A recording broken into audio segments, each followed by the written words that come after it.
Olá, meus amores! Na aula dessa semana, a gente vai trabalhar um novo conteúdo que tem como tema vegetais de grande porte, tá bom? Que também podem ser conhecidos como as fanerógamas, e a gente vai já entender o porquê. Bom, os vegetais de grande porte, eles são os dois grandes grupos de vegetais, que são as gimnospermas e as angiospermas, tá bom? São os vegetais de maior porte.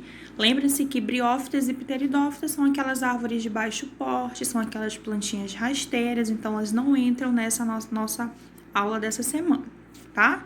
Então temos gimnosperma, que significa gimno, nua, permas, semente, e angiospermas, que significa semente protegida por um fruto, né? Então, são as plantas que possuem frutos, tá bom?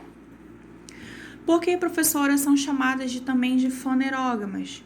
Porque possui o órgão reprodutor visível, tá bom? Então, as fanerógamas possuem órgão reprodutor visível. Bom, uma característica geral também desses dois grandes grupos de vegetais é que são vegetais que produzem sementes e também podem ser chamadas de espermatófitas.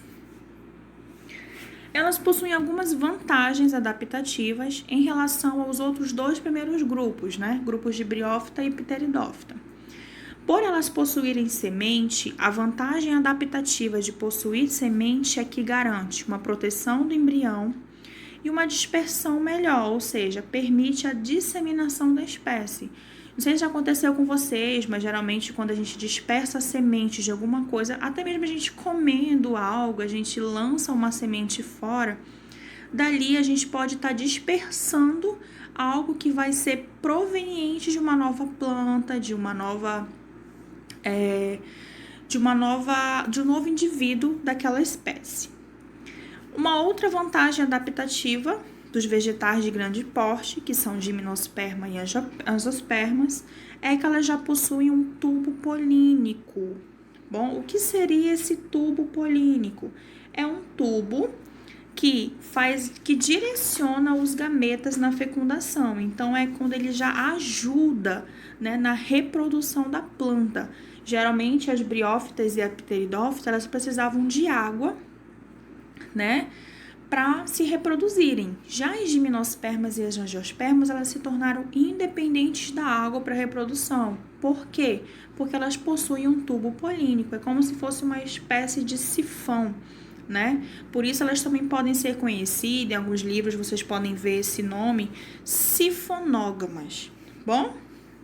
Então é ele que direciona os gametas, fazendo esse encontro de gametas, tá? Bom, falando de gametas, nós temos o gameta masculino e o feminino. O gameta masculino nas plantas, ele pode ser chamado por dois nomes: núcleo espermático ou célula espermática, tá bom? Um desses dois nomes está correto e significa o nome do gameta masculino da planta. E também temos o gameta feminino, que é a oosfera. Bom, no nosso caso de ser humano, o que seria o nosso espermatozoide e o óvulo, tá bom? Espermatozoide masculino, óvulo feminino. Nas plantas possuem esses nomezinhos aí diferentes. Na aula dessa semana, a gente vai concentrar apenas nas gimnospermas, tá bom? Quem são elas? São plantas vasculares, ou seja, possuem vasos condutores de seiva, xilema, floema, e também podem ser chamadas de traqueófitas, porque possuem esses vasos, né? Também possui tubo polínico, como acabei de falar para vocês, aquele sifão, aquele que ajuda, né, o encontro de gametas e ajuda na reprodução da planta. Por ser considerado um sifão, né, ela também pode ser chamada de planta sifonógama. São hidroindependentes, ou seja, o que é hidro? Água. Independentes, elas não dependem da água para reprodução. Por quê? Porque elas têm um tubo polínico que já faz essa função. São espermatófitas, porque elas possuem sementes, tá bom? Que no caso seriam os óvulos dela. Só que, apesar de elas terem semente, elas não possuem frutos. As gimnospermas não possuem frutos. As angiospermas, sim. Mas as gimnospermas só possuem sementes, elas não possuem fruto. Por quê, professora? Considera-se que a espermatófita, né, a gimnosperma, ela possui óvulo, mas ela não tem ovário. Então, por isso, ela não tem a capacidade de armazenar um fruto, tá bom? O habitat das gimnospermas, elas gostam do clima frio e temperado. No nosso Brasil, por exemplo, é uma característica clara da nossa Mata Atlântica. São fanerógamas por possuírem o órgão reprodutor visível. Bom, dentre as classificações, nós temos 4 principais: Coniterófita ou Pinófita, Cicadófita, Quinonófita, Ginconófita, tá bom? Então, aí temos os pinos, as araucárias, cipreste.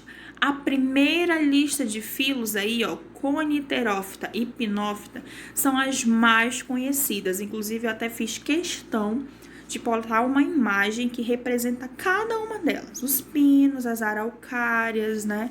Ciprestes, sequoias, né? Os ciprestes aí muito usados em épocas natalinas, para enfeites natalinos, né? Isso parece muito com uma árvore natalina, a gente pode perceber pela imagem. Então, absorvam bem, pelo menos essa primeira parte do filo aí, que são as mais importantes e as mais cobradas em provas. Bom, a fase de vida. Bom, vou usar o exemplo araucária, tá bom? Ela tem 2 fases de vida, a fase de esporófito e a fase gametófito. Ou seja, a fase de esporófito é quando ela está na fase duradoura, é quando ela passa a maior parte da sua vida naquela fase, tá bom? E é a fase assexuada da planta. Quando ela está na fase de gametófito, né, ainda está na parte de gamete, ainda não fez um encontro ali e tal, é aquela fase passageira da planta, ela passa curto período de tempo naquela fase, tá bom? É uma fase passageira e é a fase assexuada dela. Lembrando, gameta masculino, quando é jovem, é chamado de grão de pólen. Quando é adulto, já se transformou em tubo polínico, tá bom? Já evoluiu ao tubo polínico. Feminino, saco embrionário, tá? Reprodução assexuada das gimnospermas. Elas fazem através de polinização, ou seja, através do vento, né? Num processo chamado de anemofilia, quando simplesmente uma semente ou algo da planta é dispersado pelo vento, acaba caindo ali em solo fértil, acaba nascendo, reproduzindo e assim sucessivamente. Isso se dá através da germinação do grão de pólen pelo tubo polínico e acontece uma fecundação simples. Professora, por que fecundação simples? Porque apesar de ter 2 gametas, apenas um é fecundado. A gente vai ver que na reprodução das angiospermas já acontece de maneira diferente. Já é uma reprodução mais complexa, porque os 2 gametas são fecundados, tá? Mas na reprodução sexuada das gimnosperma, que é quem a gente está estudando agora, é uma fecundação simples, porque apesar de ter 12 gametas, apenas um é fecundado. Bom, essa foi a aula da semana, bem simples, breve e prática, tá bom?